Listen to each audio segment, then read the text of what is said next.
Hello friends, good morning and welcome back to my सोमार दिनकाल channel. तो सोमार दिनकाल चैनले तुम्हादेरके अनेक अनेक स्वागत और भालोबासा दिए आबारो एकटु नतून रेसिपि निये चले एलाम।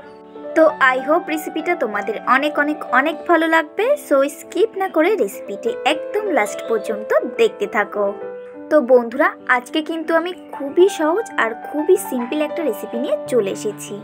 আর রেসিপিটা হচ্ছে তালের ক্ষীর। আর তোমরা নিশ্চয়ই ভাবছো যে এই অসময়ে তালের ক্ষীর কোথা থেকে পাওয়া গেল। তো বন্ধুরা, তোমরা তো জানোই কিছুদিন আগে আমার দিদা এসেছে বাংলাদেশ থেকে।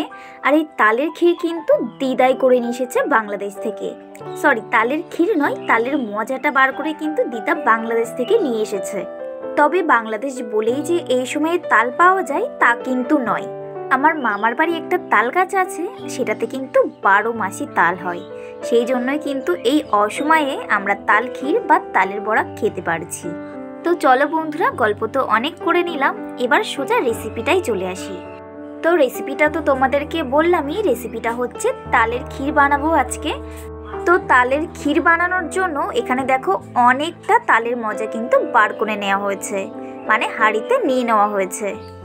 আর এবার এই তালের মজাটা কিন্তু বেশ কিছু সময় ধরে জাল দিতে হবে।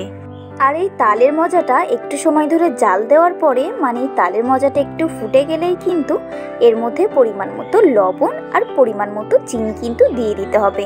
তবে চিনিটা যে যার ইচ্ছে মতো, মানে যে যেমন মিষ্টি খায় সে কিন্তু তেমনই চিনি দিতে পারো।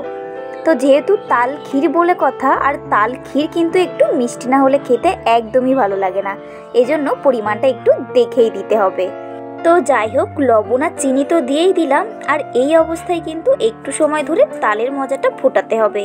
আর তোমরা তো আগেই দেখলে যে মা দুধ জাল দিচ্ছিল কড়াইতে করে, তবে ওই পুরো দুধটা কিন্তু এর মধ্যে আজকে দেবে না।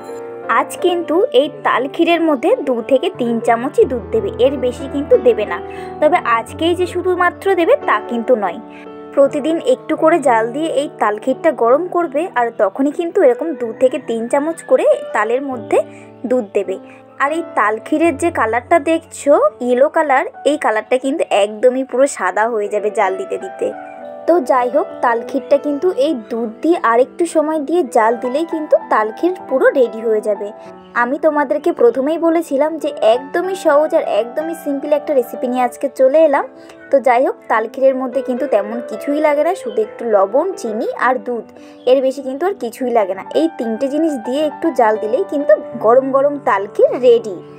তো বন্ধুরা, তোমরা যারা যারা এখনও পর্যন্ত আমার ব্লগটি দেখছো আর এখনও পর্যন্ত একটাও লাইক করোনি, তারা কিন্তু অবশ্যই একটা লাইক করে দিও, কারণ তোমাদের একটা লাইক কিন্তু আমাকে অনেকটা অনুপ্রাণিত করে।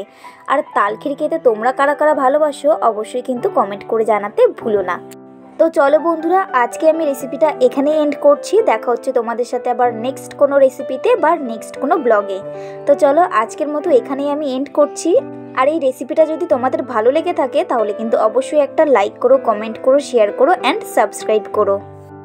আর কারা কারা এভাবে তাল ক্ষীর খেতে ভালোবাসো অবশ্যই কিন্তু কমেন্ট করে জানাতে ভুলো না। তো চলো, আজকের মতো টাটা অ্যান্ড বাই বাই।